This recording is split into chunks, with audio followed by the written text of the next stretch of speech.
ورحمة الله وبركاته. وعليكم السلام ورحمة الله وبركاته. إن الحمد لله نحمده ونستعينه ونستغفره ونؤمن به ونتوكل عليه ونعوذ بالله من شرور أنفسنا ومن سيئات أعمالنا. من يهدي الله فلا مضل له ومن يضلله فلا هادي له. ونشهد أن لا إله إلا الله وحده لا شريك له، لا ضد له ولا ند له ولا وزير له ولا معين له ولا مشير له ولا مثل له ولا مثيل له. ونشهد أن سيدنا وسندنا وحبيبنا وحبيب ربنا ومحبوبنا وطبيبنا وطبيب أرواحنا محمدا عبد الله ورسوله الذي أرسله الله تعالى بالحق إلى الخلق بشيرا ونذيرا وداعيا إلى الله بإذنه وسراجا وقمرا منيرا. أما بعد فقد قال الله تبارك وتعالى في كلامه المجيد وفرقانه الحميد. أعوذ بالله من الشيطان الرجيم.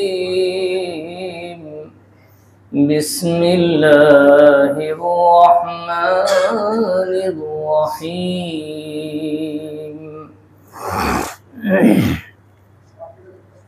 إن تجتنبوا كبائر ما تنهون عنه نكفر عنكم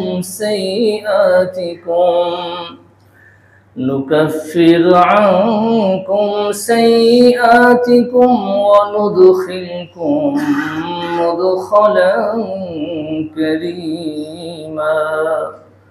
آمنت بالله صدقت يا رب العالمين. وقال صاحب القرآن صلى الله عليه وسلم: إذا سرتك حسنتك وإذا أساءتك سيئتك فأنت مؤمن، أو كما قال عليه الصلاة والسلام.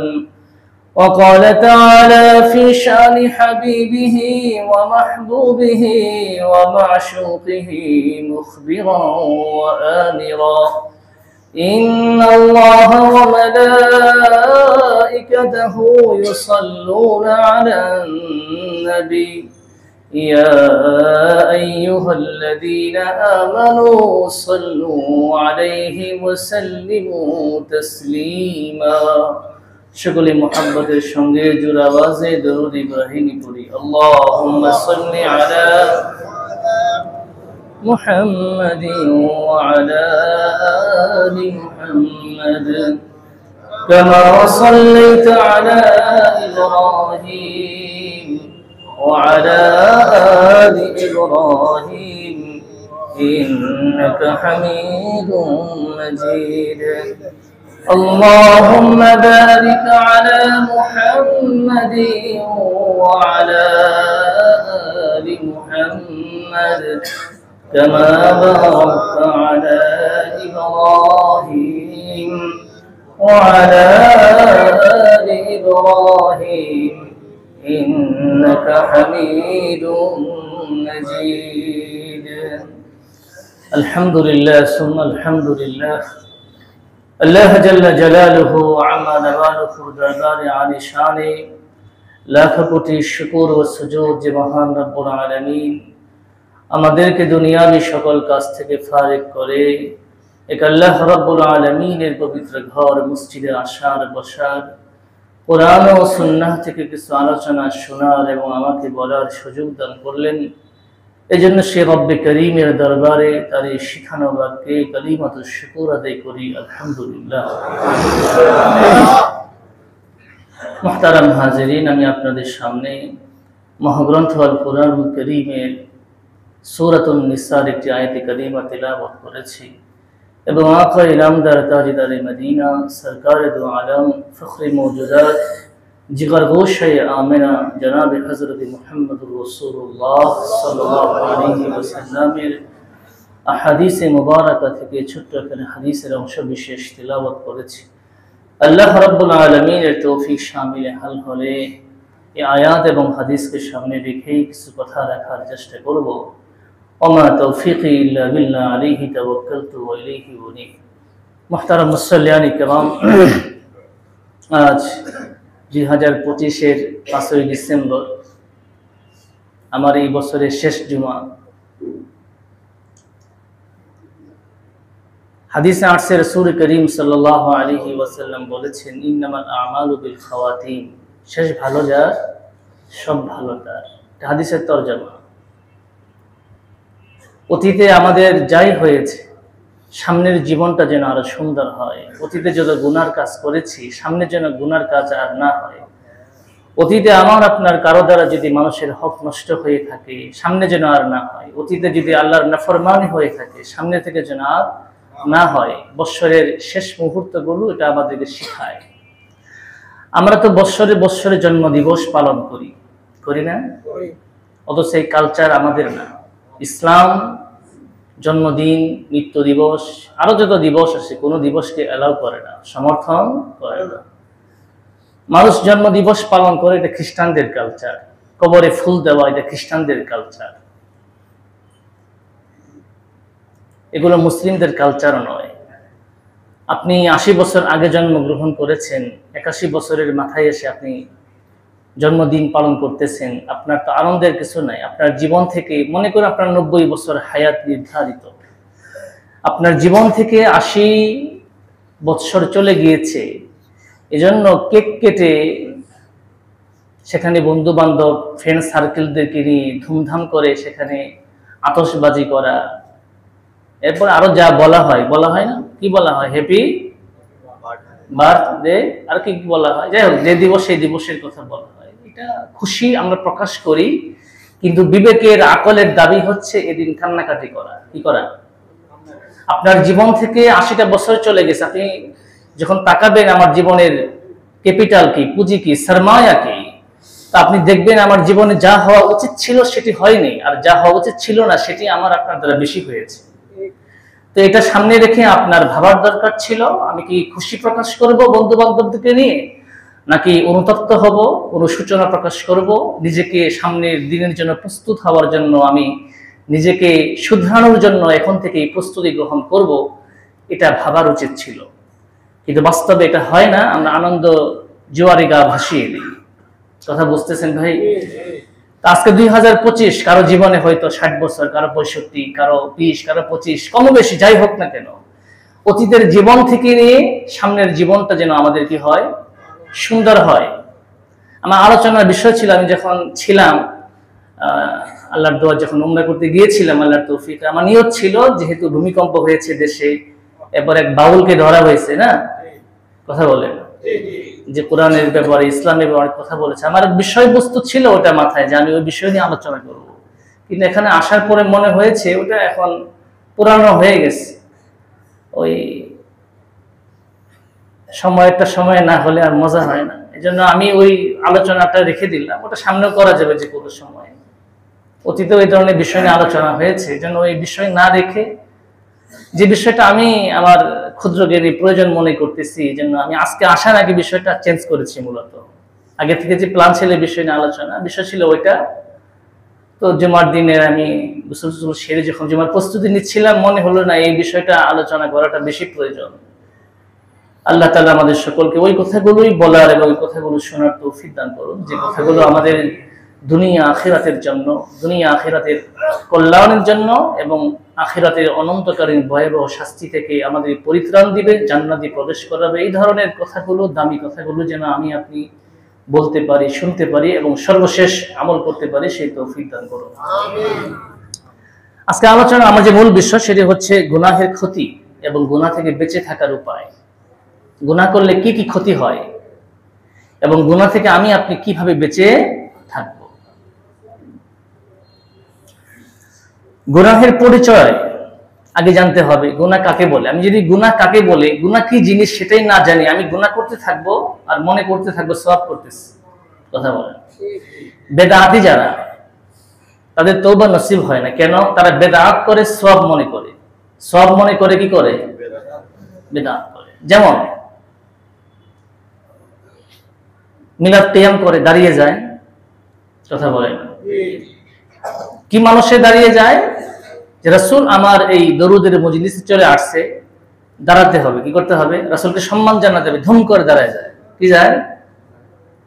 অথচ রাসূল করিম সাল্লাল্লাহু আলাইহি ওয়াসাল্লাম কবরে জিন্দা। কবরে কি? শুধু আমাদের নবী না, সকল নবীগণ আহলুস সুন্নাহ ওয়াল জামাতের আকীদা, আল আম্বিয়াউ আহইয়াউন ফি কুবুরিহিম ইউসাল্লুন। প্রত্যেক নবীগণ তাদের কবরে জিন্দা, তারা কবরে নামাজ পড়ে। বাকি আমাদের মতো নামাজ, তাদের নামাজের কাইফিয়ত ভিন্ন, ধরন ভিন্ন, কিন্তু এটা আকীদা। আপনি যখনই মনে করবেন যে আমার মিলাদের মজলিসে রাসূল চলে আসেন, তার মানে রাসূল মসজিদে নববীর রিয়াজুল জান্নার পাশে তার কবর থেকে উঠে আপনার মিলাদের মজলিসে চলে আসছে। নাউযুবিল্লাহ। তো রাসূলকে এমন একটা গুণ দিয়ে দিলেন যে গুণটা আল্লাহর। যে গুণটা কি?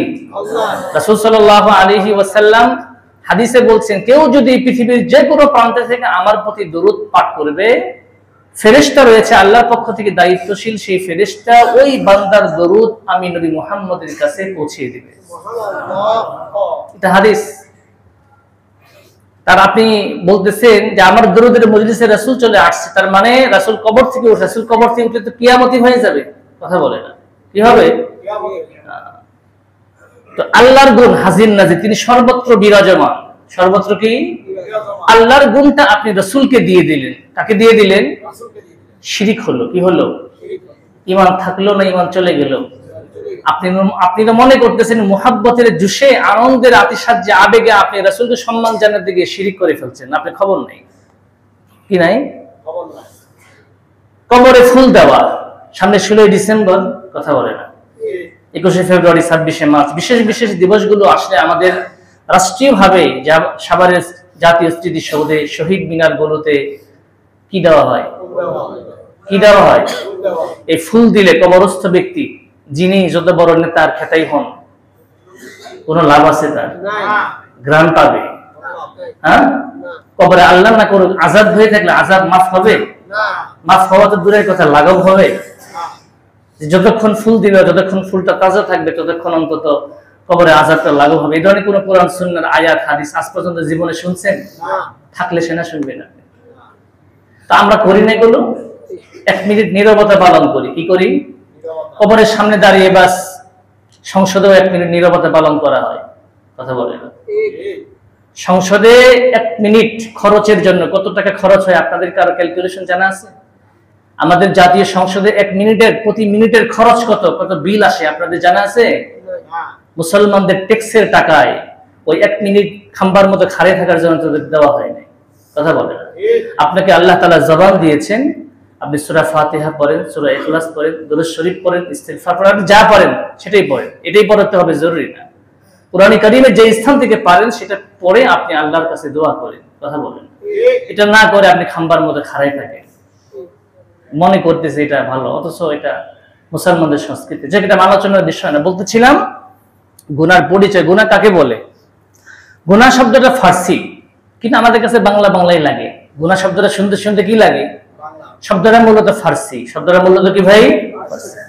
অর্থ হচ্ছে অন্যায়, কলুষ, দুষ্কৃতি ইত্যাদি অনেকগুলো অর্থ আছে।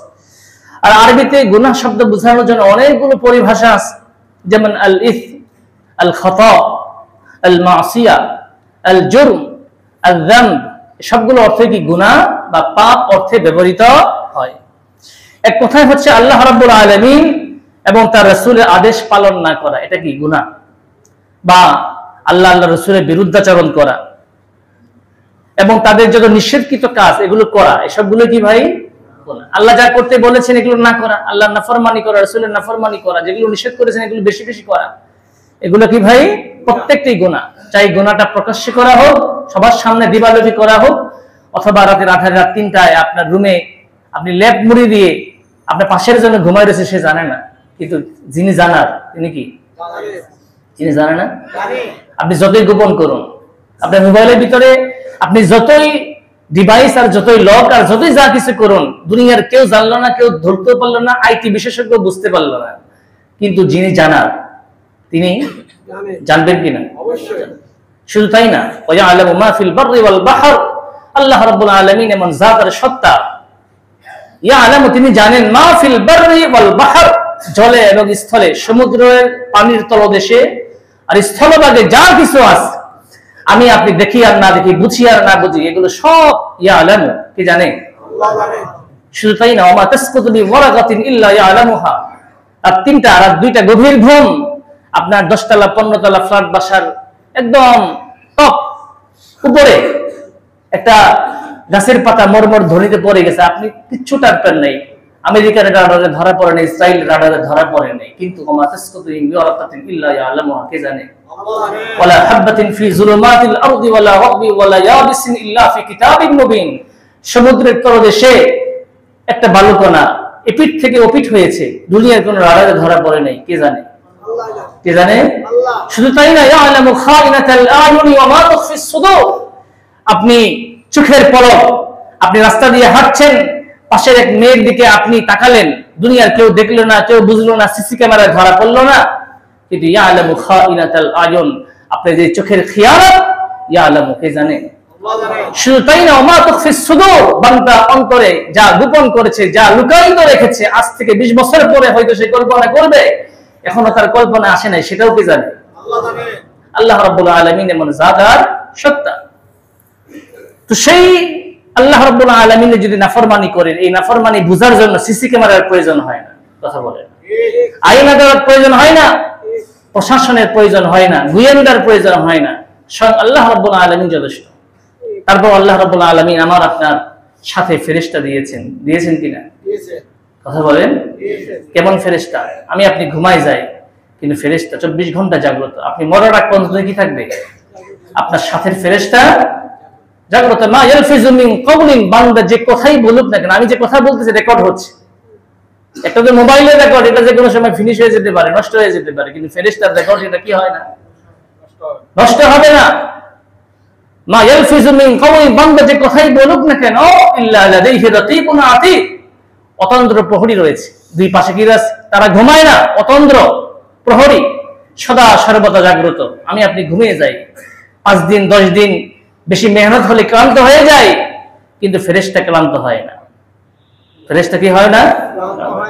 এজন্য কথা মুখে যা আসে তা বলা যাবে না, আল্লাহ তাআলা কান দিয়েছে, যা মনে চায় তা শোনাও যাবে না, কথা বলে। জবান দিয়েছে আল্লাহ তাআলা, বহুত বড় নিয়ামত, যে কথা বলতে পারে না সে বুঝে জবান কত বড় নিয়ামত। আমি 2004-এ যখন দাওরায়ে হাদিস পড়ি হাটহাজারীতে, আসার পথে আমি ট্রেনে আসতেছিলাম, তো নরসিংদী যখন আসি, তো আমার পাশে এক ছোট্ট ছেলে, খুব সুন্দর, 6-7 বছরের বাচ্চা, পাশে তার বাবা আর আত্মীয় স্বজন বসা, তা আমার দিকে খুব গভীর দৃষ্টিতে ছোট বাচ্চাটা তাকিয়ে রয়েছে, বাবাও তাকিয়ে রয়েছে। আমি কিউডিসির দিকে জিজ্ঞেস করলাম, তোমার নাম কি? কি নাম? একটা চকলেট দিলাম হাতে, ছোট বাচ্চা যেহেতু, বাচ্চা চকলেটটা হাতে নিল, কিন্তু কথা বলতেছে না। একবার, দুইবার, তিনবার, তো বাবাকে বললাম কি ব্যাপার, বাচ্চা কথা বলে না, কি সমস্যা? তো চোখের পানি ছেড়ে দিয়ে আমাকে বলতেছে, হুজুর সুন্দর ছেলে, সবাই বাচ্চার নাম জানতে চায়, কথা বলতে চায়, আপনার মতো সকলেই জিজ্ঞেস করে, কিন্তু জন্মের পর থেকে আজ পর্যন্ত আমি বাবা ডাক শুনতে পারিনি। কি ডাক শুনতে পারিনি? তো বাবার যে কষ্ট, মায়ের যে কষ্ট, আপনাকে হাজার বোঝাইলে আপনি বুঝবেন না। আপনি যদি বাবা হতেন ওই জায়গাতে, আপনি যদি মা হতেন সন্তানের, আপনি বুঝতেন বাবা ডাক শোনার জন্য, মা ডাক শোনার জন্য আপনার কত বিকলতা, কত আগ্রহ, কত উদ্দীপনা, যে কষ্ট, যে ব্যথা, এটা আপনি বুঝবেন না। কি যাতনা বিশ্বে বুঝিবে সে কিসে, কহু আসে বিশ্বে দংশিনী যারে। সাপের বিষ কি জিনিস? সাপে যারে দংশন করে নেই, কাটে নাই, সে বুঝবে না জিন্দেগিতে। কথা বলেন। সন্তান জন্ম দেওয়ার সময় মায়ের কি পরিমাণ পেইন হয়, ব্যথা হয়, কষ্ট হয়। আপনাকে বাইটা বড়ি বানায় খাওয়াই দিল, বুঝবেন না আপনি। আপনি যদি মা হন, সন্তান আপনার নিজের হয়, আর গর্ভ থেকে বাচ্চা যখন ডেলিভারি হয়, যখন যে ব্যথা, মা যেমন কষ্ট অনুভব করে, এটা বাবাকে হাজার বুঝাইলো, কিয়ামত পর্যন্ত বসায় এখানে দর্শ দিল, বুঝবে না, সম্ভব নয়। এটা প্র্যাকটিক্যালি জিনিস, এটা থিওরিক্যালি জিনিস না। তো বলতেছিলাম, এটা জবান বহুত বড় নিয়ামত। সুন্দর ফুটফুটে বাচ্চা, কিন্তু আল্লাহ তাআলা জবান কেড়ে নিয়েছেন। আল্লাহ তাআলা বলেছেন, আলাম নাজআল লাহু আইনাইন, আমি কি দু চোখ বান্দা তোমাকে দেইনি? অনেক মানুষ জন্ম অন্ধ, দুনিয়ার আলো বাতাস সবুজ শ্যামল কিছুই দেখতে পারেনি। ওয়া লিসানা ওয়া শাফাতাইন, আমি কি তাকে জবান দেইনি, দুটি ঠোঁট দেইনি? জবান অনেক বড় নিয়ামত, এজন্য জবান দিয়ে যা বলা তাই বলতে হবে, যা বলা নিষেধ সেটা বলা যাবে না। কান অনেক বড় নিয়ামত, অনেক মানুষ কি বধির, কানে শুনে না। আপনার বাবা আপনাকে ডাকতেছে, আপনি শুনেন না, মা ডাকতেছে শুনেন না, ফ্রেন্ড সার্কেল ডাকতেছে শুনেন না। তো এটা অনেক বড় নিয়ামত। প্রত্যেকটি নিয়ামত আপনি যদি গণনা করতে থাকেন, ওয়া ইন তাউদ্দু নি'মাতাল্লাহ, আল্লাহর নিয়ামত যদি বান্দা গণনা করতে থাকে, আল্লাহ তাহসুহা, গণনা করে শেষ করতে পারবে না। সেই আল্লাহর দেওয়া নিয়ামত, আমার এই 3.5 হাত বডির প্রত্যেকটি পার্টস, এই দুনিয়া বিক্রি করলে একটা পার্টস পাবেন না। কথা বলে না। চোখ, দুনিয়া বিক্রি করলে যে চোখ পাওয়া যায়, এটা অরিজিনাল চোখ না। কথা বলেন না। কথা বলেন। মোবাইলের চার্জার, মোবাইলের সাথে যেটা দেওয়া থাকে, এরপর আপনি ডুপ্লিকেট কিনেন, আগের চার্জারে 2 ঘন্টা দিলে ফুল চার্জ হয়ে যেত, 3 ঘন্টা দিলে ফুল চার্জ হয়ে যেত, এটা হয় না। কথা বলে না। তো এটা সবগুলো আল্লাহ তাআলা দেওয়া নিয়ামত। এজন্য আল্লাহর নিয়ামত পাওয়ার পরেও যে বান্দা আল্লাহর নাফরমানি করে, এর চেয়ে বড় অকৃতজ্ঞ, এর চেয়ে বড় জালেম, এর চেয়ে বড় অবিবেচক আর কে হতে পারে? আল্লাহ নিজেই বলেছে, ইন্নাল ইনসান লিরাব্বিহি লাকানুদ, নিশ্চয়ই মানুষ তার রবের বড়ই না শুকরগুজার, বড়ই অকৃতজ্ঞ। এই সার্টিফাই কি করছে? এটা ভালো সার্টিফাই, মন্দ সার্টিফাই। লোকটি ভালো, ছেলেটি ভালো, এটা একটা সার্টিফাই। লোকটি মদখোর, সুদখোর, ঘুষখোর, চরিত্রহীন, এটাও সার্টিফাই, মন্দ সার্টিফাই, না ভালো সার্টিফাই। দুটোই গুণ, একটা ভালো গুণ, একটা খারাপ গুণ। তো গুনাহ কাকে বলে? গুনাহ শব্দটা ফার্সি, তার মানে অন্যায়, কলুষ, দুষ্কৃতি ইত্যাদি অনেকগুলো অর্থ আছে। আর আরবিতে গুনাহ বোঝানোর জন্য আল খাতা, আল যাম, আল মাসিয়া, আল জুরম ইত্যাদি এই ধরনের শব্দগুলো কি করা হয়? ব্যবহার করা হয়। তো গুনাহ কাকে বলে? আল্লাহ আল্লাহ রাসূলের বিরুদ্ধাচরণ করা, আল্লাহ আল্লাহ রাসূল যা করতে বলেছেন সেটা না করা, আল্লাহ আল্লাহ রাসূল যেটা নিষেধ করেছেন সেটা করা, একে কি বলে? গুনাহ বলে। গুনাহ 2 প্রকার। কয় প্রকার? আমার আলোচনা কিন্তু পয়েন্ট ভিত্তিক, শুরু থেকে যদি না আসেন, ওই একটা সময় এসে আলোচনা আগে মাথা কিছুই বুঝবেন না। আর আমি ওই আলোচনা ওরকম করতেও পারি না, পছন্দ করি না, এলো বাতারি আলোচনা, এখানে কিছু ওখানে কিছু, পারি না আমি। যাই হোক, শুরু থেকে আসবেন, শুরু থেকে আসলে আলোচনা একটা টপিক বিষয় আমার বোঝাইতে আমি স্বাচ্ছন্দ্য বোধ করবো, আপনাদের বুঝতে কি হবে? সহজ হবে। এই জন্য জুমার দিন আজানে আগে 12টার ভিতরে চলে আসা কি করবেন?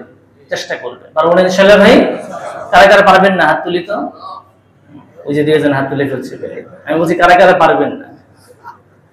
আল্লাহ তাআলা সকলকে তৌফিক দান করুন। আমিন। তো গুনাহ কয় প্রকার? 2 প্রকার। এটা কবিরা, এটা সগীরা। এটা কবিরা মানে বড় গুনাহ, আর এটা সগীরা মানে ছোট গুনাহ।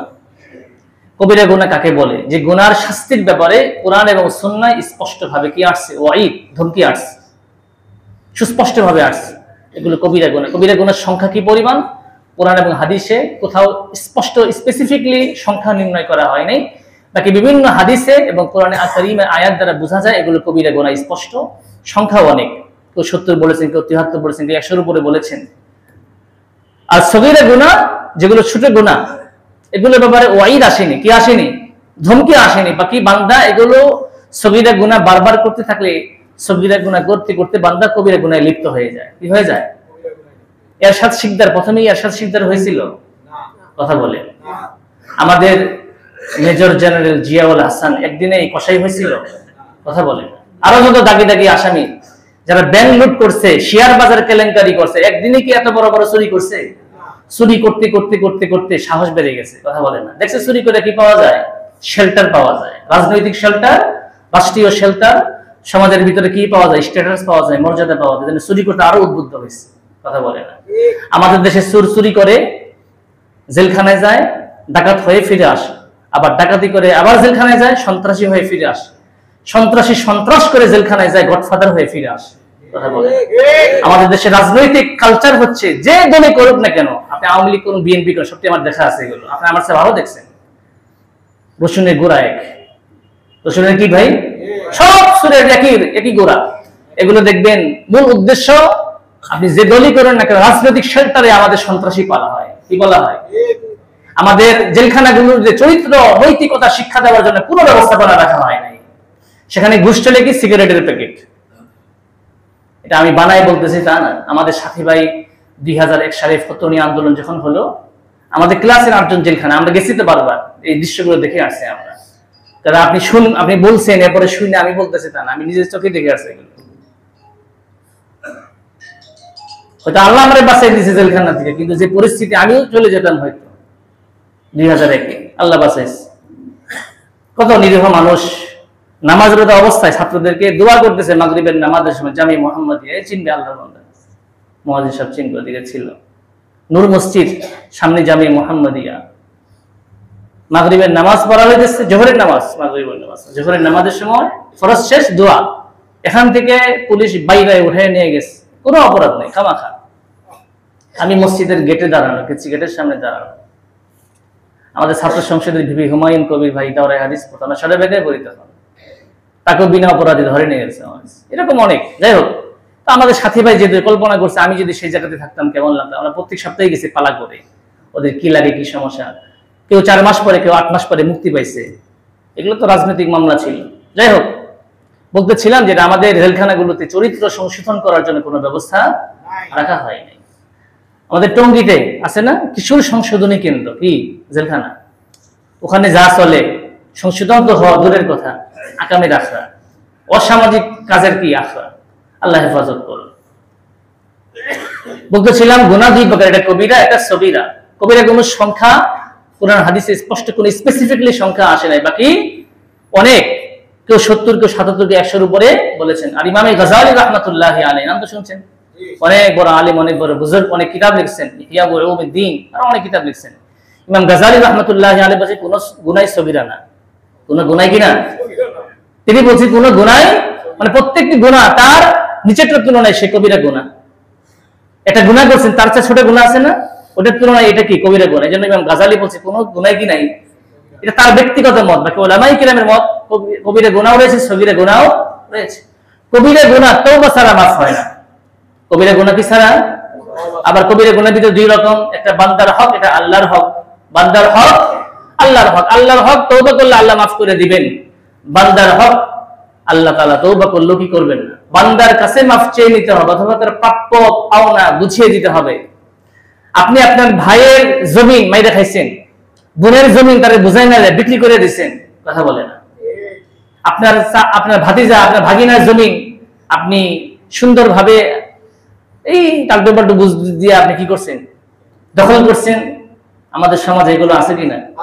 হাজী সাহেব উনি তাবলীগের সাল লাগাইছে, উনি মসজিদের ইমাম সাহেব, মুয়াজ্জিন, খাদেম, হেনতেন বহুত কিছু কমিটি, এই সেই গোমরা চোমরা, কিন্তু এই কাজের সাথে ইনভলভ রাখেন। আপনার ইমামতি, আপনার রোজা, হজ, যাকাত, খবর আছে জায়গায় মতো, কি আছে ভাই?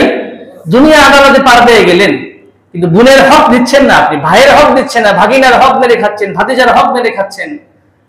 আপনার রাজনৈতিক ক্ষমতা আছে, অপরের উপর জুলুম করতেছেন, আপনি বাজার দখল করতেছেন, চাঁদাবাজি করতেছেন, টেন্ডারবাজি করতেছেন, অনেক কাজের সাথে আপনি ইনভলভ, সমাজের অনৈতিকতার কাজের সাথে ইনভলভ।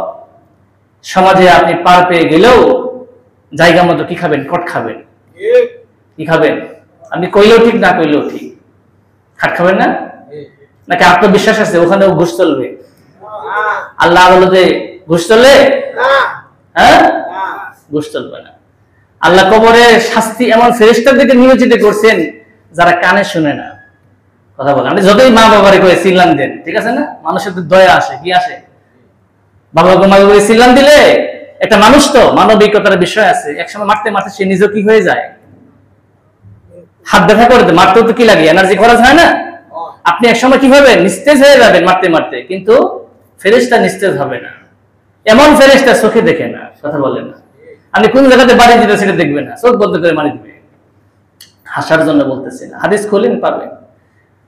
কানে শুনে না, চোখে কি দেখেন, আপনি যতই চিল্লান ফেরেশতা শুনবেন না, আপনি যতই বলবেন যে বুঝতে পারেন, হাড্ডিতে মারেন না, দেখবেন পুলিশ ধরে যখন একটা মিল্লা দেয়, ওরা ধরে কোথায়, পিছনে, আপনি দৌড় দিলে যেন যেতে না পারেন, ঠিক আছে না, প্যান্টের সিপার ভিতরে হাত ঢুকাই দেয়, কথা বলেন, দেখছেন এই দৃশ্যগুলো। এরপরে মিল্লা মেরে দেয়, কি দেয়, নাকি আদর সোহাগ করে, জামাই আদর করে গায়ে হলুদের মতো উঠে নিয়ে যায়, মিল্লা মেরে দেয়, ঠিক আছে না। আপনি কোথায় পড়লেন, কিসের সাথে বাড়ি খাইলেন, আপনি বাংলো না আপনি রডের মধ্যে বাড়ি খাইলে, এগুলো দেখার সময় তাদের নাই। এবং দেখবেন ওরা ধরে যখন পিটায় হাড্ডির মধ্যে গিয়ে লাগে, ওই ট্রেনিং দিয়ে ওদেরকে শেখানো হয়েছে, কথা বলে না। আর কারণ মানলে পরে প্রমোশন পাওয়া গেছে বিগত সময়ে, কথা বলেন না, মাইরে প্রমোশন পাইছে না, একজন তো জন্ম আবেদিন ফারুকের মাইরে কি হয়ে গেছে, যাই হোক এগুলো আলোচনার বিষয় না, অনেকে রাগ করবেন। আল্লাহু আকবার। গুনাহ কয় প্রকার বলতেছিলাম, কবিরা সগীরা। কবিরা গুনাহ কাকে বলে, যে সম্পর্কে আল্লাহ তাআলা ধমকি আসছে, শাস্তির কথা আসছে। হাদিস আল্লাহর হাবিব সাল্লাল্লাহু আলাইহি ওয়াসাল্লামকে জিজ্ঞেস করা হয়েছে, হে রাসূল, সবচেয়ে বড় গুনাহ কোনটা? রাসূল বলেছেন অনেকগুলো বড় বড় কবিরা গুনাহ আছে। এক নম্বর, তাদউয়া লিল্লাহি নিদ্দান, আল্লাহর সাথে কাউকে শরীক করা, অথচ ওহুয়া খালাকাকা, তিনি তোমাকে কি করেছেন, সৃষ্টি করেছেন। এরকম অনেকগুলো বলা আছে। আরেক হাদিসে বলা হয়েছে, রাসূল করিম সাল্লাল্লাহু আলাইহি ওয়াসাল্লামের প্রিয়তম সাহাবী আব্দুল্লাহ ইবনে মাসউদ রাদিয়াল্লাহু তাআলা আনহু বলেন, ইজতানিবু সাবআল মুবিকাত, রাসূল বলেন তোমরা 7টি ধ্বংসাত্মক কাজ থেকে বেঁচে থাকো। কয়টি? অবাবুন্না। রাসূলকে জিজ্ঞেস করা হলো, এই 7টি ধ্বংসাত্মক কাজ কি? রাসূল দেওয়াল দিয়েছেন, আল ইশরাকু বিল্লাহ, আল্লাহর সাথে শরীক করা, ও উকুকুল ওয়ালিদাইন, পিতামাতার নাফরমানি করা, কবিরা গুনাহ। কি গুনাহ? কবিরা গুনাহ। ওয়াল ইয়ামিনুল গামুস, মিথ্যা কসম করা। আমাদের ব্যবসায়ী যারা একদম মাছের বাজার থেকে নিয়ে, মানে একদম মুদি দোকানদার থেকে নিয়ে টপ লেভেলের যত ব্যবসায়ী আছে, একদম বিজনেস ম্যাগনেট, তারাও দেখবেন যে মিথ্যা বলে, কথা বলে না। মানুষ অনেক মনে করে মিথ্যা ছাড়া ব্যবসা করা যায়, কথা বলে না। রাসূল সাল্লাল্লাহু আলাইহি ওয়াসাল্লাম ব্যবসা করেন নাই, সাহাবায়ে কেরাম ব্যবসা করেন নাই। আমি আপনি কয় টাকার মালিক? উসমান ইবনে আফফান রাদিয়াল্লাহু তাআলা আনহুর মতো ব্যবসায়ী হয়েছেন আপনি, কথা বলেন। আপনারাও দান করেন, তারাও দান করেছেন, সাহাবায়ে। আপনাদের দানকে আমি নেগলেক্ট করতেছি না, উৎসাহিত করতেছি, করবেন, আপনার সামর্থ্য অনুযায়ী করেন। 5 টাকা দেন, 10 টাকা, ইখলাস থাকলে আল্লাহ 5 কোটির চেয়ে বেশি দান দিবেন। সাহাবায়ে কেরাম হযরত ওসমান গনি রাদিয়াল্লাহু আনহু 100 উট, 1000 উট, শুধু উট না, উটের ভিতরে মাল বোঝাই উট সিরিয়া থেকে আসতেছে, রাসূল চাঁদা কালেকশন করতেছেন যুদ্ধের জন্য, আসতেছে, মাল এখনো আসে নাই। ওসমান গনি রাদিয়াল্লাহু বলছেন, আমার 1000 উট সিরিয়া থেকে আসতেছে, যাবতীয় সম্পদ সহ আমি জিহাদের ফান্ডে দান করে দিলাম। সুবহানাল্লাহ।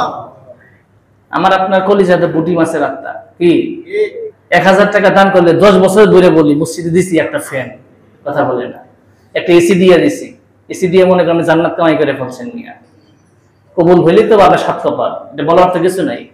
আপনি কি বলছেন ওদিন এই আকাম করছিলাম, 10 বছর বলে বেড়ান আপনি, কথা বলেন কেন?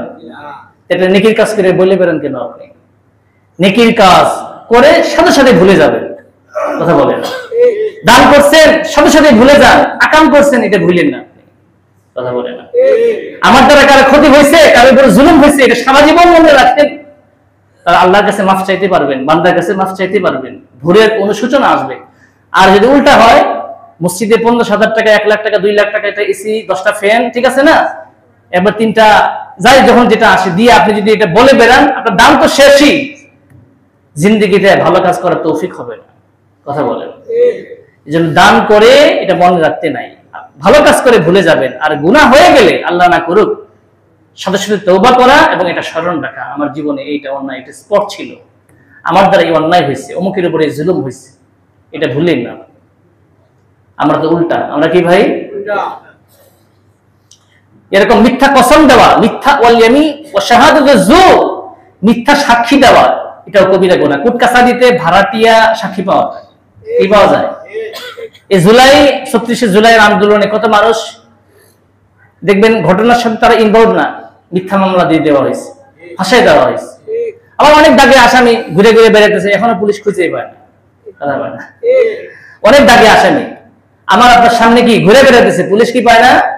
আর যারা নিরীহ মানুষ এই ঘটনার আগামাথা কিছুই জানে না, ওই ঘটনার দিন ওই স্পটে ছিলই না, কি উনি ছিল বাহিরে, উনি ছিল গ্রামের বাড়িতে অথবা অন্য কোথাও ছিল, বন্ধুর বাড়িতে ছিল, তাকে ফাঁসাই দেওয়া হয়েছে।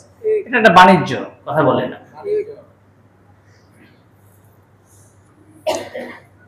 তো গুনাহ কাকে বলে বললাম, গুনাহ কয় প্রকার বললাম, গুনাহে কবিরা কাকে বলে বললাম, অনেকগুলো উদাহরণ দিচ্ছে আল্লাহ রাসূল হাদিসে। বলতে গেলে আমার আলোচনা শেষ হয়ে যাবে, ফিনিশিং দিতে পারবো না, এটা এই পর্যন্ত রাখলাম। আর সগীরা গুনাহ, কি গুনাহ? ছোট গুনাহ, যেগুলোর ব্যাপারে কোরআন হাদিসের ধমকি আসে নাই। বাকি গুনাহ করলে নেক আমলের মাধ্যমে এই সগীরা গুনাহগুলো কি হয়ে যায়? মাফ হয়ে যায়, ছোট গুনাহ। একজন মানুষ যতই বুজুর্গ হোক তার গুনাহ হয়, কি হয়? কারো কম হয়, কারো বেশি হয়। বাকি কোনো বুজুর্গ কবিরা গুনাহ করলে বুজুর্গ হয় না। বুজুর্গের জন্য 5টা জিনিস জরুরি। কটা জিনিস? 1 নাম্বার গুনাহ ছেড়ে দিতে হবে। 1 নাম্বারে কি? আপনি গুনাহ করবেন আর বুজুর্গি দাবি করবেন, জিন্দেগিতে সম্ভব না। 1 নাম্বার কি? সকল প্রকার গুনাহ, কবিরা সগীরা সকল প্রকার গুনাহ কি করতে হবে? বুজুর্গ হওয়ার 5টা আলামত। কয়টা? 5টা শর্ত পাওয়া গেলে বুজুর্গ। 1 নাম্বার গুনাহ ছেড়ে দিতে হবে। নাম্বার 2 ফরজ ওয়াজিব সদা সর্বদা পালন করতে হবে, কখনোই ছাড়া যাবে না। নাম্বার 3 সুন্নতে মুআক্কাদা, সুন্নতে মুআক্কাদা সদা সর্বদা পালন করতে হবে। নাম্বার 4 যত বেশি নফল ইবাদত বন্দেগী করবেন, কি করবেন? এগুলো করার পরে গুনাহ ছেড়ে দিবেন, ফরজ ছাড়েন নাই, ওয়াজিব ছাড়েন নাই, সুন্নতে মুআক্কাদা ছাড়েন নাই, এগুলো করার পরে যে যত বেশি আল্লাহর কাছে নফল ইবাদত বেশি বেশি করবে, সে আল্লাহর কাছে তত প্রিয় বান্দা বলে বিবেচিত হবে। কিন্তু আগের 4টা আপনি কি করেন? গুনাহ করেন, মাঝে মাঝে ফরজও ছুটা যায়, ওয়াজিবও ছুটা যায়, সুন্নত ধার ধরেন না, খালি নফল পড়েন। ওটা হবে কি জানেন? লুঙ্গি খুললে পাগড়ি পরার মতো, কথা বলে না। ফরজ তো রাত হয়ে গেছে, আপনি পাগড়ি নিয়ে আসেন। পাগড়ি কিন্তু নামাজের সুন্নত না, পোশাকের সুন্নত। আমি সবসময় পড়তে পারলে ভালো, আমি ব্যক্তিগতভাবে পছন্দ করি। আমি পড়ি না কেন? আমার মাথা গরম থাকে, এই জন্য পড়ি না। এটা আর ভুল বুঝেন না, আমি ব্যক্তিগতভাবে অনেক পছন্দ করি, করি না যেটা না। আমার বাসায় পাগড়ি রয়ে গেছে, পাগড়ি আমি নিজেও এই বছর কিনছি, কিন্তু তারপরেও পড়তে পারি না কেন? আমার মাথা স্বাভাবিকের তুলনায় একটু গরম থাকে, এই জন্য আমি পড়া হয় না, কিন্তু আমি ব্যক্তিগতভাবে পছন্দ করি। সাহাবায়ে কেরাম তারা পোশাকের সাথে সুন্নত হিসেবে পড়ছেন, নামাজের সুন্নত। কেউ যদি মনে করেন এটা পড়লে 27 গুণ সওয়াব বেশি, এটা হাদিস না, এটা জাল। এটা কি ভাই? অনেকে মনে করেন যে পাগড়ি পরে নামাজ পড়লে 27 গুণ সওয়াব বেশি, না। অবশ্যই এটা পোশাকের সুন্নত, আপনি সবসময় পড়বেন, শুধু নামাজের সময় না, শুধু জুমার দিনের জন্য না, সবসময় পড়বেন 24 ঘন্টা, এটা হচ্ছে সুন্নত।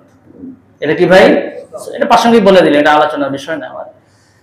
তো রাসূল করিম সাল্লাল্লাহু আলাইহি ওয়াসাল্লাম হাদিস বলেছেন সগীরা গুনাহ এবং কবিরা গুনাহর ক্ষেত্রে গুনাহ কাকে বলে এবং গুনাহ কিভাবে হবে এটা আপনি বুঝবেন কিভাবে? এর আমার কাজটা গুনাহ হইতেছে। সহিহুল বুখারী হাদিস 5869 নম্বর হাদিস, হযরত ইমাম বুখারী রাহমাতুল্লাহি আলাইহি হাদিস নিয়ে আসেন। হাদাসানা আব্দুল ইবনে মাসউদ রাদিয়াল্লাহু আন হাদিসাইন, আমাদের কাছে আব্দুল ইবনে মাসউদ রাদিয়াল্লাহু আন দুটি হাদিস উল্লেখ করেছেন। আহাদুহুমা আনিন নবী সাল্লাল্লাহু আলাইহি ওয়াসাল্লাম, একটি রাসূল থেকে বর্ণনা করেছেন, ওয়াল আখার আন নাফসিহি, অপরটি তার নিজের পক্ষ থেকে বর্ণনা করেছেন। ক্বালা, তিনি বলেন, মুমিন গুনাহকে কেমন ভাবে দেখে? ইন্নাল মুমিন ইয়ারা যুনুবাহু, মুমিন ব্যক্তি সে গুনাহকে এমন দৃষ্টিতে দেখে, কাআন্নাহু কাঈদুন তাহতা জাবাল, যেন সে একটা পাহাড়ের নিচে বসে আছে। ইয়াখাফু আইয়াকা আলাইহি, আর সে আশঙ্কা করছে যে কোনো সময় এই পাহাড়টা ধসে আমার মাথার উপর পড়তে পারে। একটা গুনাহকে মুমিন মনে করে আমি পাহাড়ের নিচে বসে আছি, গুনাহ করা মানে এই পাহাড়টা আমার মাথার উপর কি পড়া? ধসে পড়া। কিরকম ভয়? পাহাড় যদি আপনার মাথার উপর পড়ে আপনি থাকবেন নাকি ওখানে কবর হয়ে যাবে? কথা বলেন। আর ইন্নাল ফাজির, যে পাপিষ্ঠ, যে কপাল পোড়া হতভাগা, সে গুনাহকে কেমন মনে করে? যাবা যুনুবাহু কাসবাবিন, মাছির মতো। কিসের মতো? মিষ্টির দোকানে মাছি থাকে না? কথা বলে না। রাস্তাঘাটে তো মাছি থাকে, যেখানে নোংরা আবর্জনা নালা নর্দমা মাছি থাকে, থাকে না? সে মনে করে একটা মাছি মাররা আলা আনফি, নাকের উপর দিয়ে কি গেল, চলে গেল। তা গুনাহগারকে সে কিছুই মনে করে না। কি মনে করে না? এটা মাছির মতো মনে করে। ফাকালা বিহি হাকা, এই কথা বলে রাবি বলেন, এরকম বলে তিনি দেখাইলেন বিয়াদিহি ফাওকান, হাত দ্বারা এরকম ইশারা করে দেখাইলেন, অর্থাৎ আঙ্গুল দ্বারা ইশারা করে দেখালেন নাকের উপর দিয়ে যেরকম মাছি চলে গেলে মানুষ এটা কোনো ভ্রুক্ষেপ করে না, একজন পাপিষ্ঠ ব্যক্তি গুনাহকে এরকম মনে করে। আর যে মুমিন সে গুনাহকে কি মনে করে? পাহাড়ের পাদদেশে সে দাঁড়িয়ে আছে, আর এই পাহাড়ের যে কোনো সময় তার মাথার উপর পড়ে যেতে পারে। এখন আপনি ইস্তাফতি কলবাক, নিজের বিবেককে চোখ বন্ধ করে জিজ্ঞেস করেন, আমি কি সত্যিই প্রথম শ্রেণীর না দ্বিতীয় শ্রেণীর? জবাব পেয়ে যাবেন।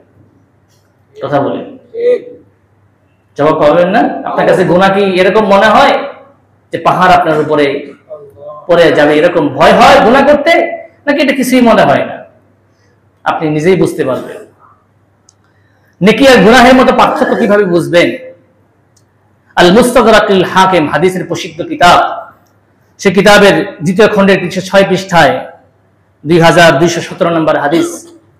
আনাবি উমামা রাদিয়াল্লাহু তাআলা আনহু قال, আবু উমামা আল বাহিলি রাদিয়াল্লাহু তাআলা আনহু বলেন, ইন্না রাজুলান সাআলা রাসূলুল্লাহ সাল্লাল্লাহু আলাইহি ওয়াসাল্লাম, জনৈক ব্যক্তি রাসূল করিম সাল্লাল্লাহু আলাইহি ওয়াসাল্লামকে জিজ্ঞেস করলো, মাল ঈমান, হে রাসূল ঈমান কাকে বলে? আমার যে ঈমান আছে, আমি যে মুমিন, বুঝবো কিভাবে? মানদণ্ড দেন, আলামত দেন। জ্বর মাপার থার্মোমিটার আছে, ডায়াবেটিস মাপার যন্ত্র আছে না ভাই? ঈমান মাপার একটা যন্ত্র দেন আমাকে। কথা বুঝতেছেন? ঈমান মাপার একটা থার্মোমিটার দেন আমাকে, মাপকাঠি দেন। রাসূল ছোট্ট করে বলেছেন আধা লাইনের কথা। কি লাইনের কথা? কথাটা আধা লাইন, কিন্তু দরিয়া কো কোজে মে ভর দিয়া, পুরা সমুদ্রকে একটা কলসির ভিতরে ঢুকাই দেওয়া হয়েছে।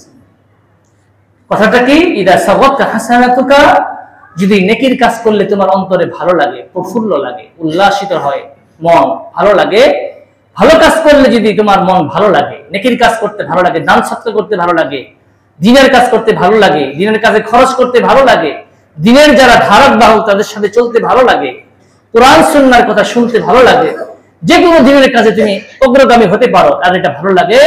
আর ওইদা আসাআতকা সাইয়্যাতুকা, কখনো মন্দ কাজ হয়ে গেলে অন্তরে খুব কষ্ট লাগে, ব্যথা লাগে, ফাআনতা মুমিন, তাহলে তুমি মুমিন।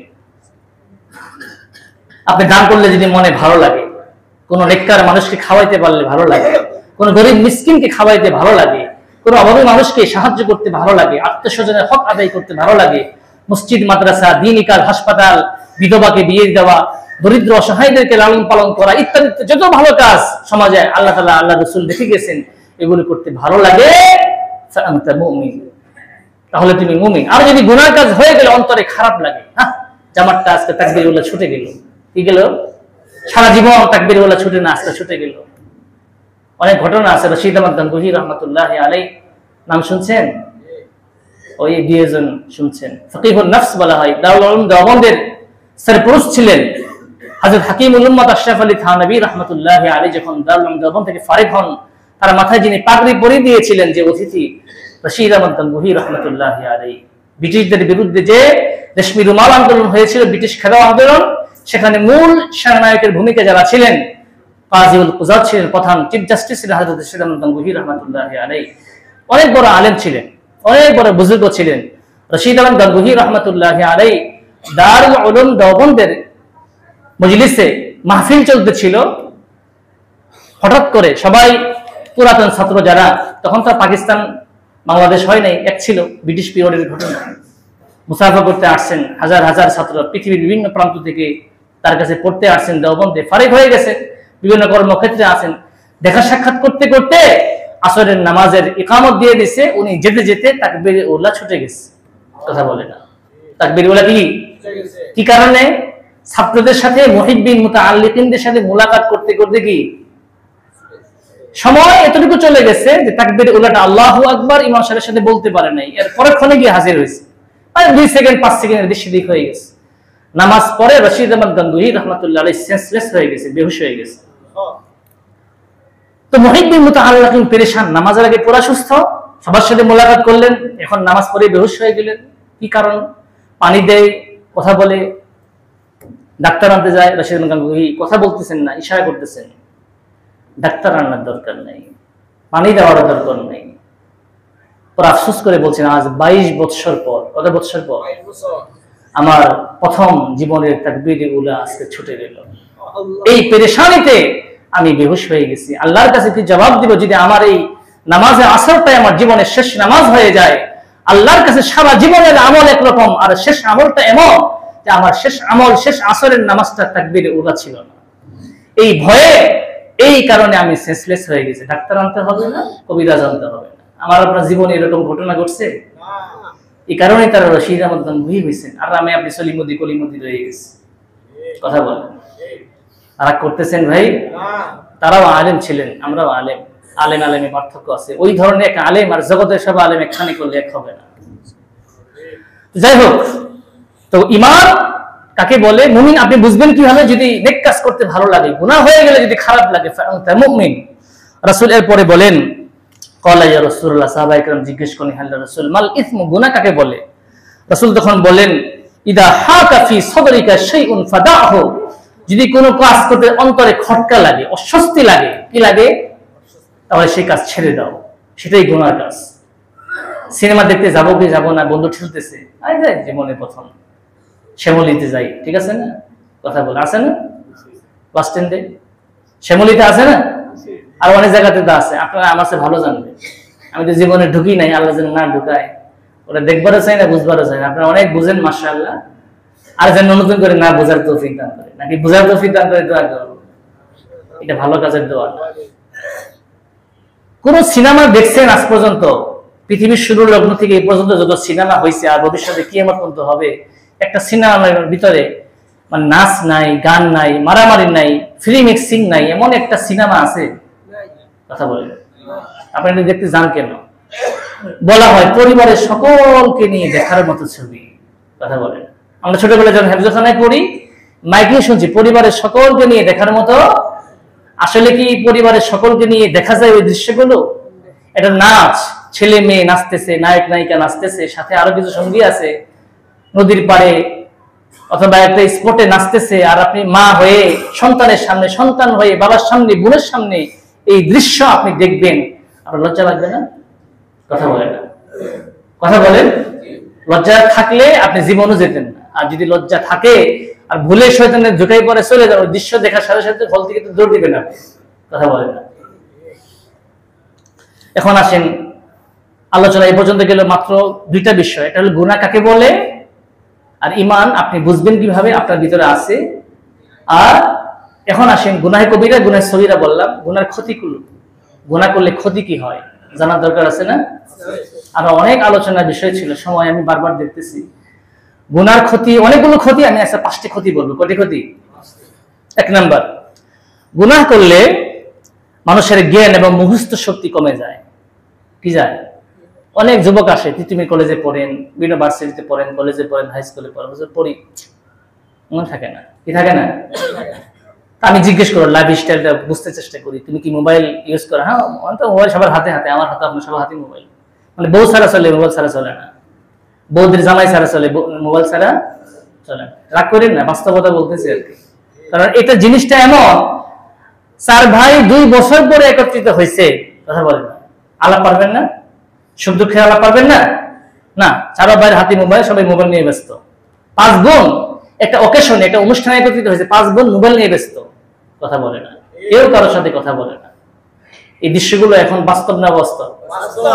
মোবাইল এসে মানুষের আন্তরিকতা, মানুষের যে ভিতরে আবেগ, এটা শেষ করে দিয়েছে। একসময় চিঠি ছিল, চিঠিতে যে আবেগ নিয়ে লিখতেন, মায়ের কাছে আপনার চিঠি, বাবার কাছে চিঠি, বোনের কাছে চিঠি, 1 মাস অপেক্ষায় থাকতেন একটা চিঠি আসবে, কথা বলে না, মানি অর্ডারে টাকা আসবে, তখনকার যে আবেগ।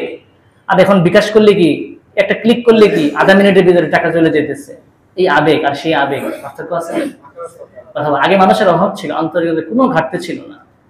পান্তাবাদ দেখাইছে, আলু ভর্তা ডাল দেখাইছে, বারান্দায় না জায়গা হয় না, উঠানে জায়গা হয়েছে, কিন্তু আন্তরিকতার কোনো ঘাটতি ছিল না। এখন ভাই অনেক বড় ধনী, গ্রামে এক ভাই থাকে, জীবনে প্রথম আসছে, আলা বুলাক মানুষ, কিছু চিনে, ঢাকা শহরে কানিকুনা চিনে না, অসত ওই ঘরের দাঁড়িয়ে রয়েছে, বাবা ভাই পরিচয় দেয়, ভাতিজা তো চিনেই না, চাচারে জীবনের প্রথম আসছে, কথা বলে না। ভাতিজার জন্ম ঢাকাতে, বাসায় নিয়ে যায় না ভাই, হোটেলে খাওয়ায় বিদায় করে দেন, 1000 টাকা ধরে দিয়ে যাও গাড়ি ভাড়া, কথা বলে না। এও তো মানুষ, এও তো ভাই। রাগ করতেছেন না। তো মানুষের টাকা হয়েছে এখন মাশাআল্লাহ, অনেক টাকা। টাকা হলে কি হবে? আন্তরিকতা কি গেছে? আগে আন্তরিকতার কোনো ঘাটতি ছিল না, টাকার ঘাটতি ছিল। টাকায় শান্তি আনে না, এটা জেনে রাখবেন। টাকা প্রয়োজন, বাথরুমে যাওয়া প্রয়োজন, প্রস্রাব পায়খানা করা প্রয়োজন। কতক্ষণ করবেন? 5 মিনিট 10 মিনিট, যার যে প্রয়োজন করার পরে আপনি যতই টাইলস করা হোক, এসি থাক, ওখানে যতই সুন্দর ব্যবস্থাপনা থাকে, আপনি আধা ঘন্টা 1 ঘন্টা বসে থাকবেন কেন? জরুরত শেষ, আপনি বের হয়ে যাবেন। দুনিয়াটাও জরুরত। দুনিয়াটা কি ভাই? জরুরতকে যদি এটা আপনি বিলাসিতার উপকরণ, বিলাসিতার কোনো শেষ নাই, এটা শুরু আছে কি নাই? জরুরতের শুরু আছে, শেষও আছে। রিকশাওয়ালা সে স্বপ্ন দেখে না আমার বাসায় ফ্রিজ থাকতে হবে, আমার বাসায় এসি থাকতে হবে। সে কোন রকম চিন্তা করে আমি সারাদিন এই হাত আর পা পেডেল ঘুরিয়ে আমি যে 800 1000 1500 যা পাবো, আমার গাড়ি ভাড়া দিতে হবে এত, আর আমার বাজার নিয়ে যেতে হবে এত, সন্তানের ওষুধ নিতে হবে, মায়ের ওষুধ এত, আর আমার প্রতিদিন 200 150 টাকা জমা রাখতে হবে। মাস শেষে কি করতে হবে? ভাড়া দিতে হবে। বাড়িতে বৃদ্ধ বাবা আছে, বাড়িতে বৃদ্ধ মা আছে, তাদের ওষুধের টাকা পাঠাতে হবে। বিশেষ কোনো অনুষ্ঠান আছে, ওটার জন্য জমা রাখবে চিন্তা তার মাথায়। তার মাথায় কিন্তু এসির স্বপ্ন না, তার মাথায় আলিশান প্রাসাদের স্বপ্ন না। সে ঘুমাইলে যে ঘুম দেয়, আপনি ডান হাতে এক মোবাইল, বাম হাতে আরেক মোবাইল, শিওরে আপনার টেলিফোন বাজে, আপনার বডিগার্ড 2 জন, আপনি বের হতে গেলে 5 জন আগের থেকে তোয়ালে এনে দেয়, একজন সাবান দেয়, আপনার ঘুমের বড়ি খাই আপনি ঘুমাতে পারেন না। কেন? জুলুম, অন্যায় পয়সা। সবাই যে অন্যায় তা না, ম্যাক্সিমাম অন্যায় পয়সা, ম্যাক্সিমাম 2 নম্বরই পয়সা। হারামি আরামি নাই। হারামি কি নাই ভাই? তো বলতেছিলাম গুনাহ করলে আজকে যদি 5 মিনিট বেশি নেই, কেউ বিরক্ত হবেন? কারা কারা বিরক্ত হবেন না হাত তুলেন দিন। কারা কারা বিরক্ত হবেন? আমরা মসজিদের বাইরে গিয়ে তো বলা শুরু করবেন না, হ্যাঁ? কমিটমেন্ট নিলাম, ঠিক আছে না? আলোচনাটা ফিনিশিং দিতে হবে, এই জন্য আজকে সময়টা 5 মিনিট আমি বেশি নিচ্ছি। তো বলতেছিলাম গুনাহ করলে কয়টা ক্ষতি? অনেকগুলো ক্ষতি। 5টি ক্ষতির কথা 1 নম্বর বলতেছিলাম, গুনাহ করলে মানুষের ব্রেন, স্মৃতিশক্তি দুর্বল হয়ে যায়। এই জন্য দেখবেন যারা জন্ম অন্ধ তাদের মেধা ভালো, কারণ চোখের গুনাহ নাই। কি নাই? চোখের গুনাহ নাই। অন্ধদের মনে থাকে বেশি না? অন্ধ হাফেজ, অন্ধ আলেম, হাদিসের কিতাব পড়াইতেছে অন্ধ, হাদিসের কিতাব মুখস্থ, তার বুখারী শরীফ মুখস্থ, এরকম অন্ধ হাফেজ আমরা পাইছি, অন্ধ আলেম পাইছি। হযরত ইমাম মালিক রাহমাতুল্লাহ আলাইহি মদিনার ইমাম ছিলেন। তার ইমামের এক ইমাম, চারো মাযহাবি সহিহ, যে কোনো একটা মানতে হবে। চারো মাযহাবি কি সঠিক, যে কোনো একটা মানতে হবে। আমরা ইমাম আবু হানিফাকে মানি। 80 হিজরিতে জন্ম, 150 হিজরিতে ইন্তিকাল। তিনি তাবেঈ ছিলেন। অনেক সাহাবায়ে কেরামকে দেখছেন, বাকি 3 ইমাম কেউ তাবেঈ ছিলেন না, তাবেঈ ছিলেন। সবারই সিনিয়র ইমাম আবু হানিফা রাহমাতুল্লাহি আলাইহি ছিলেন। তিনি অনেক সাহাবায়ে কেরাম, খাদিমুর রাসূল আনাস ইবনে মালিক রাদিয়াল্লাহু আনহু দেখছেন, অনেক সাহাবায়ে কেরাম দেখছেন। আলোচনার বিষয় এটা না। 2 নম্বর ইমাম মালিক মদিনার ইমাম ছিলেন, ইমামুদ দারুল হিজরা বলা হয়, যিনি রাসূলকে এত ভালোবাসতেন, মদিনার মাটিতে জিন্দেগিতে জুতা পায়ে দিয়ে হাঁটেন নাই। কি আকীদা, কি মুহাব্বত, কি ভালোবাসা, যে রাসূল বুঝে এই জায়গা দিয়ে হাঁটছেন, তো রাসূলের পায়ের উপরে আমার জুতা পড়বে, আমি মালিক এটা কিভাবে সহ্য করতে পারি? মদিনার মাটিতে জীবনে প্রস্রাব পায়খানা করেন নাই, হরমের সীমানা থেকে দূরে গিয়ে ইস্তিনজা সারতেন ইমাম মালিক। ইমাম মালিক রাহমাতুল্লাহ আলাইহি 93 হিজরিতে জন্ম, 79 হিজরিতে ইন্তেকাল। তিনি বলছেন ইমাম শাফি রাহমাতুল্লাহি আলাইহি, কাকে? ইমামে শাফি রাহমাতুল্লাহি আলাইহি বলছেন, ইমাম শাফির জন্ম যে বছর ইমাম আবু হানিফা ইন্তেকাল 150 হিজরিতে, ইমাম শাফির জন্ম সেই বছর। আর ইমাম আহমদ ইবনে হাম্বল, যার মাযহাব অনুযায়ী সৌদি আরব রাষ্ট্রীয়ভাবে চলে, 164 হিজরিতে জন্ম। ইমাম বুখারীর উস্তাদ, ইমাম বুখারীর উস্তাদ আহমদ ইবনে হাম্বল, আহমদ ইবনে হাম্বলের উস্তাদ আব্দুল্লাহ ইবনে মুবারক, আব্দুল্লাহ ইবনে মুবারকের উস্তাদ ইমাম আযম আবু হানিফা রাহমাতুল্লাহি আলাইহি। তার মানে ইমাম আবু হানিফার নাতিন ছাত্রের ছাত্র ইমাম বুখারী রাহমাতুল্লাহ। আমাদের সমাজে অনেক আছে যে ইমাম বুখারীকে, ইমাম আবু হানিফা ইমাম বুখারীকে কেন মানে না, কথা বলে না। ইমাম বুখারী তো জন্মই হয়নি, কথা বলে না। ইমাম বুখারী জন্ম হয়েছে কত পরে? আবু হানিফার ইন্তেকালের বহু পরে। ইমাম আবু হানিফা রাহমাতুল্লাহি আলাইহি ছাত্র আব্দুল্লাহ মুবারক 6 মাস হাদিসের কিতাব পড়াতে, 6 মাস জিহাদ করতেন। বহুত বড় মুহাদ্দিস, বহুত বড় আলেম, বহুত বড় বুজুর্গ, বহুত বড় ধনী মানুষ ছিলেন। আব্দুল্লাহ মুবারকের ছাত্র ইমাম আহমদ ইবনে হাম্বল 164 হিজরিতে জন্ম। সেই আহমদ ইবনে হাম্বলের ছাত্রকে ইমাম বুখারী রাহমাতুল্লাহি আলাইহি। তো গুনাহ করলে কি হয়? ইমাম মালিক রাহমাতুল্লাহ মদিনার ইমাম ছিলেন, তিনি ইমাম শাফি রাহমাতুল্লাহি আলাইহি বলছেন, তার নাম ছিল মুহাম্মদ ইবনে ইদ্রিস আশ-শাফিঈ। কি বলছে? ইন্নী আল্লাহ কদ আলকা আলা কলবিকা নূরান, আমি দেখতে পাচ্ছি তোমার কলবের ভিতরে আলো। কি দেখতে পাচ্ছি? অনেক বড় বুজুর্গ ছিলেন, এক বুজুর্গ আরেক বুজুর্গ চিনছেন, রতনে রতন চিনে, কথা বলে না। এরপর একটা শব্দ আছে চিনে কসু, কথা বলে না। এটা আমাদের বিগত একজন বলছিলেন, ঠিক আছে না? রতনে রতন চিনে আর অমুকটা চিনে কি কসু। আমরা চিনি না তারে। রতনে কি রতন চিনে। ইমাম মালিক এক রতন, ইমাম শাফি আরেক রতন। রতনে রতন চিনছে। তিনি কি বলছে? ইন্নী আল্লাহ, আমি আল্লাহর কুদরতি, আবার যে দিব্য দৃষ্টি রয়েছে, বসিরত, হাদিসে আছে যে ইত্তাকি ফিরাসাতাল মুমিন, মুমিনের বিচক্ষণ থেকে বেঁচে থাকো, ফাইন্নাহু ইয়ানজুরু বিনুরিল্লাহ, সে আল্লাহর আলো দ্বারা দেখে। আমার চোখ আবু হানিফার চোখ, আপনার চোখ আব্দুল কাদের জিলানীর চোখ, দুই চোখ এক, কথা বলেন। হযরত উমর ফারুক রাদিয়াল্লাহু তাআলা, তো অনেক চলে যাবে সময়, ইমাম হযরত উমর ফারুক জিহাদের জন্য সেনাবাহিনী পাঠাইছেন। মুসান্না ইবনে হারেসাকে সেনাপ্রধান বানিয়ে আমিরুল মুমিনিন তখন উমর ফারুক মদিনায়, অনেক দূরে 1000 মাইলের সফর। শুক্রবারের দিন হঠাৎ করে হযরত উমর ফারুক খুতবায় দাঁড়িয়ে বলছে, ইয়া হারিসা আল জাবাল। উপস্থিত সাহাবায়ে কেরাম, মুসল্লিয়ানে কেরাম আগা মাথা কিছুই বুঝলেন না, এই খুতবার সাথে এই কথার কোনো সম্পর্ক নাই, ইয়া হারিসা আল জাবাল। কিন্তু ওই সময় টাইম দিন টুকে রাখছেন সাহাবায়ে কেরাম। বেশ কিছুদিন পরে মুসান্না ইবনে হারেসা রাদিয়াল্লাহু তাআলা তার গোটা দলবল নিয়ে জিহাদের গনিমতের মাল নিয়ে মদিনা বিজয়ীর বেশে যখন ফিরে আসছেন, সাহাবায়ে কেরাম মুসান্না ইবনে হারেসাকে জিজ্ঞেস করছেন, এই হারেসা, তুমি কি অমুক তারিখে জুমার দিন এই সময়ে ইয়া হারেসা আল জাবাল এই ধরনের কোন শব্দ তোমার কানে আসছে? কথা বুঝতেছেন? তা হারেসা বলছে, হ্যাঁ, শুক্রবার দিন আমি জুমার নামাজের ওপর যুদ্ধ চলতেছিল, তুমুল যুদ্ধ, আর পরিস্থিতিটা এমন ছিল আমরা যে কোনো সময় পরাজয় বরণ করে উপক্রম হয়েছিলাম। হযরত উমর ফারুকের কানের আওয়াজ, তার মুখের আওয়াজের ধ্বনি স্পষ্ট আমার কানে আসছে, ইয়া হারিসা আল জাবাল, এই হারিসা তুমি পাহাড়ে আশ্রয় নাও, পাহাড়ের পাদদেশে দাঁড়িয়ে শত্রু বাহিনীকে পরাস্ত করার জন্য নতুন করে প্ল্যান নাও। এটা শোনার পরে আমি পিছনে পাহাড়ের পাদদেশে গিয়ে নতুন উদ্যমে আবার আক্রমণ করে আমরা বিজয় লাভ করেছি। যদি উমর ফারুক এই কথাটা বলতেন, আল্লাহ না করুক আমরা সেদিন মনে হয় পরাজয় বরণ করে উপক্রম হয়ে গিয়েছিলাম। উমর ফারুক খুতবা দিচ্ছেন, কি দিচ্ছেন? মুসল্লির সামনে মসজিদে নববীতে, আর উমর ফারুকের সামনে জিহাদের ময়দান, তার সামনে ভাষা, মুসল্লি তার সামনে বসা, তিনি যুদ্ধের কাতার দেখতেছেন, কে কেমন যুদ্ধ করতেছে দেখতেছেন। উমর ফারুকের সেই চোখ আর আমার আপনার চোখ এক না, কথা বলেন। ইমাম আযম আবু হানিফা রাহমাতুল্লাহ আলাইহির পাশে এক ব্যক্তি ওযু করতেছিল, তিনি জিজ্ঞেস করেছেন, তুমি তো বাবা মার নাফরমান সন্তান, বাবা মাকে দুঃখ দিয়ে আসছো। লোকটি আসলে নাফরমান সন্তান ছিল, বুঝতে জিজ্ঞেস করলে আপনি কিভাবে বুঝলেন? আবু হানিফা জবাব দিচ্ছেন, তোমার ওযুর পানি দিয়ে পিতা মাতার নাফরমানি গুনাহ ঝরে দেখতেছেন, ঝরে পড়তেছে। আবু হানিফার চোখ, আমারও চোখ, তাদের এই বসিরত কেন হয়েছে? তারা গুনাহ ছেড়ে দিয়েছে। কি দিয়েছে? গুনাহ ছেড়ে দিয়ে নেকির আমল করতে করতে করতে করতে আল্লাহর প্রিয় পাত্র হয়ে গেছে। জন্য তাদের চোখ বাহ্য দৃষ্টিতে দেখা যায় এরকম অনেক ঘটনা আছে, এটা বলতে গেলে আমার ঘন্টাকে ঘন্টা পার হয়ে যাবে।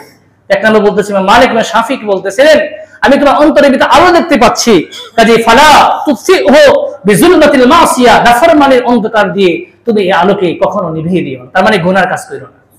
ইমাম শাফিঈ নিজেই বলেন 7 বছর বয়সে হাফেজ হয়েছেন। কয় বছর বয়সে? তার মানে মেধা খুব দুর্বল না সবল? মেধা সবল হওয়া সত্ত্বেও হযরত ইমাম শাফিঈ বলতেছে, শাকাউতু ইলা ওয়াকিঈন সুআ হিফজি ফাওসানি ইলা তারকিল মাআসি। আমি আমার উস্তাদ ইমাম শাফিঈ রাহমাতুল্লাহ বলেন, আমার উস্তাদ ইমাম ওয়াকি ইবনে জাররাহ রাহমাতুল্লাহি আলাইহি, ওয়াকি ইবনে জাররাহ হাদিসের কিতাব বুখারী খুলেন, মুসলিম খুলেন, প্রত্যেক পৃষ্ঠায় না পেলেও একটু পর পরই পাবেন ওয়াকি ইবনে জাররাহ, হাদিসের রাবি, ইমাম শাফিঈর উস্তাদ ওয়াকি ইবনে জাররাহ, ইমাম আবু হানিফার ছাত্র।